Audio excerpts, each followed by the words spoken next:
Hi, this is Reflections, and I'm Nancy Joy. I have been working a lot on living out of the matrix, and I've simplified it down through my learning, my exploration, some study courses I've been doing, and inner work I've been doing, and this is pretty simplistic, really. And then I want to share it with you this week, and then I ran across this great quote by John Rappaport. In the long term, every solution to a problem inside the matrix leads you further into the matrix.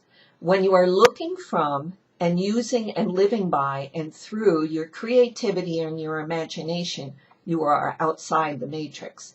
You can then create realities in the matrix that don't drag you into the molasses.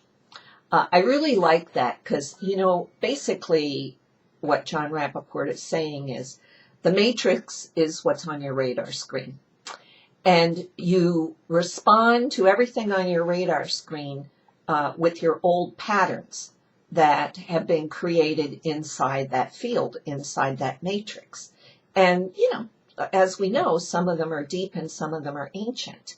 But we can no longer on this planet and in ourselves be stuck in the process of delving really deeply down, exploring all the old things that happened to us and bringing them to the surface and working on them. Yes, all that's in there, but it's so much simpler than that. As an emotional healer, I think I will say many people still need to go that route, but there are many of us that certainly do not. And here's the thing. Here's the beauty of your emotions when you understand all of them on this level.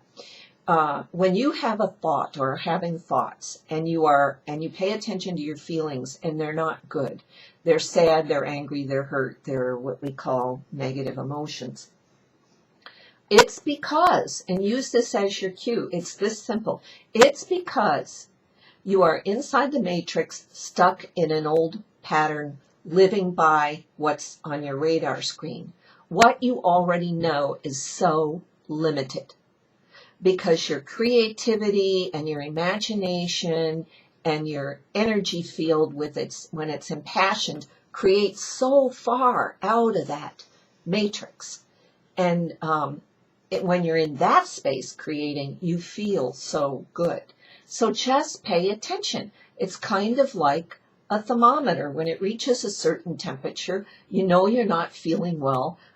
You go take an aspirin, you put a cold pack on your head, call the doc, whatever, call your herbologist, because it's time for you to pay attention and get well.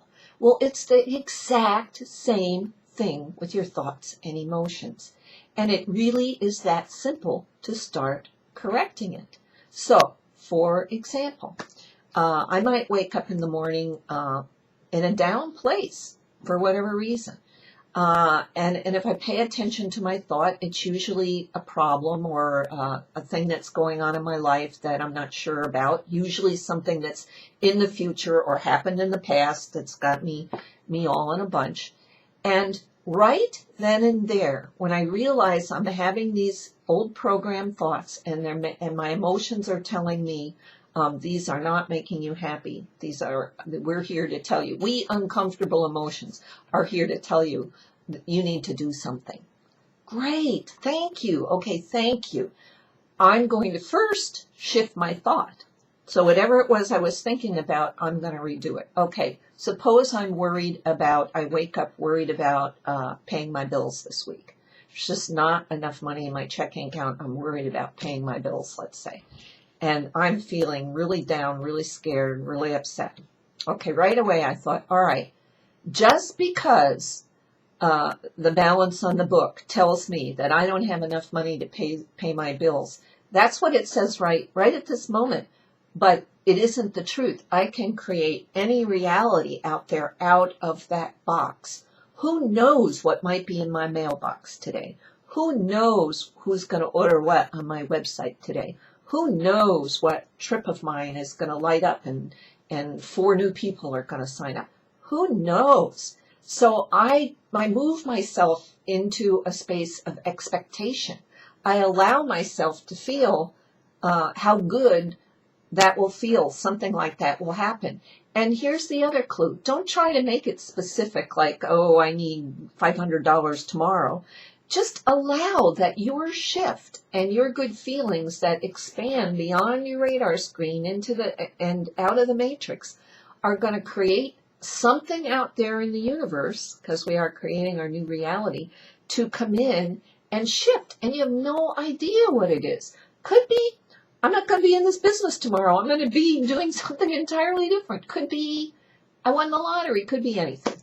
But when we focus on what we perceive is true, what we realize is it really isn't true. It's only true in the reality of the matrix. So this is exciting news, and this is such a simple tool. And we talked last week about being more conscious of your thoughts and your feelings. So this week, I'm really showing you how it works. There is an awesome, awesome series of CDs out that I think you could still even get for free if you do well, sort of free, if you do a search on the internet, put out by Kevin Trudeau and a group of people called the Global Information Network, and it's called Your Wish is Your Command. I have found them very empowering. They sort of helped me to back up what I've always known is true about your emotions. We can use them. This is exciting. Thank goodness we have these tools. Don't forget about my wonderful book, The Wounded Heart, which explains to you in novel form exactly what each emotion is for and how to use it to make a change.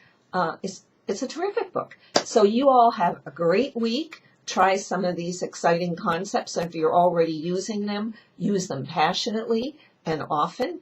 And don't forget New Zealand. Check into it. It's going to be a fabulous trip. And stay in touch. Love to hear from you. Have a great week. Bye now.